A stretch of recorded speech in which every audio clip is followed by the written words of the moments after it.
everybody, it's Sarah. Welcome back to my channel.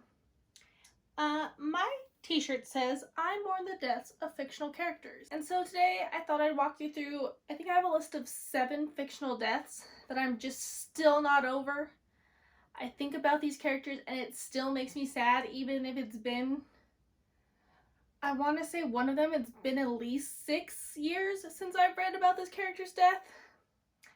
And I still get really sad and upset that they're dead. So, obviously, talking about character deaths, there are gonna be spoilers in this book. There will be spoilers in this video for these books. I will hold up each of these books as I talk about the character that died. So if you have not read this book, if you're reading this book, if you plan on reading this book and don't want to be spoiled, just mute the sound or skip over until I'm no longer holding up the book. These characters are in no particular order, just kind of the order that they popped into my head as I was writing down this list. So let's get into the characters. One of the first characters I have is Paco from the Perfect Chemistry series. He was Alex's best friend. He was such a sweetheart. I loved him so much. The next character on this list is Daniel from the Something Strange and Deadly series. I loved him so much, and it was a little bit of a slow burn romance between him and the main character of this book. And when he died, I was just gutted. They were finally ready to be happy and be together. And this is one, like I said, it just makes me completely sad.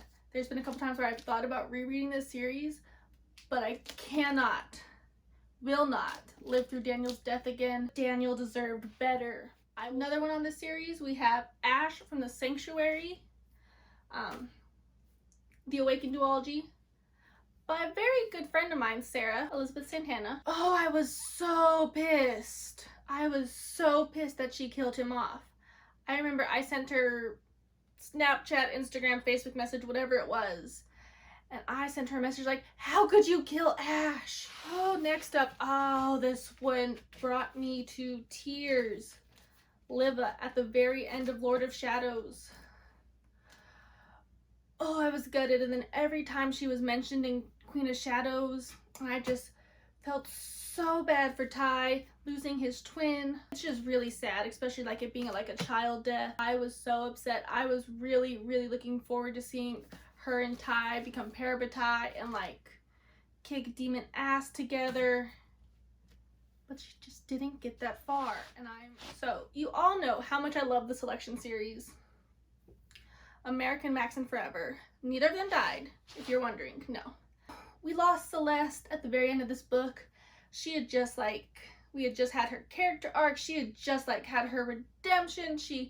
Her and America were friends. I was so ready for this friendship. She just didn't make it out of this book. Next up, we're bringing it back to another set of twins. Fred in Deathly Hallows. I really do think the sibling deaths hit me a lot harder than other deaths because I have 2 younger siblings and I could not imagine losing them. So for Fred to die in Deathly Hallows and to leave George behind, and for Ron to have seen it and just been so upset, I was crushed. I cried.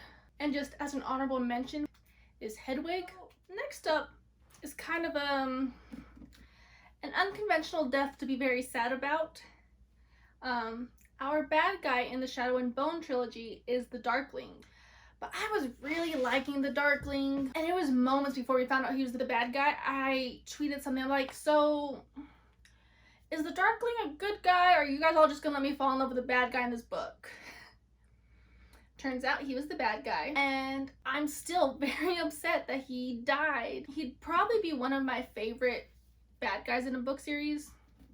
So I definitely want to know down in the comments below if you have any fictional villain deaths that you are very upset about. Who was your favorite villain? And then the last character I have to talk about is Jack from the House of Night series. He died in The Awakened. Oh my god, did I cry. I cried so much when little teeny tiny baby Jack died. My heart broke for Damien and our nerd herd to lose one of their own. Well, thank you all so much for watching. Let me know down below in the comments if there are any fictional deaths that you're not over, the ones that really gutted you. So make sure you warn us in the comments that it's going to be a spoiler for whatever book it is, but I want to know which fictional character deaths really gutted you and just stuck with you. And like I said, thank you so much for watching. I'll see you guys in my next video. Bye!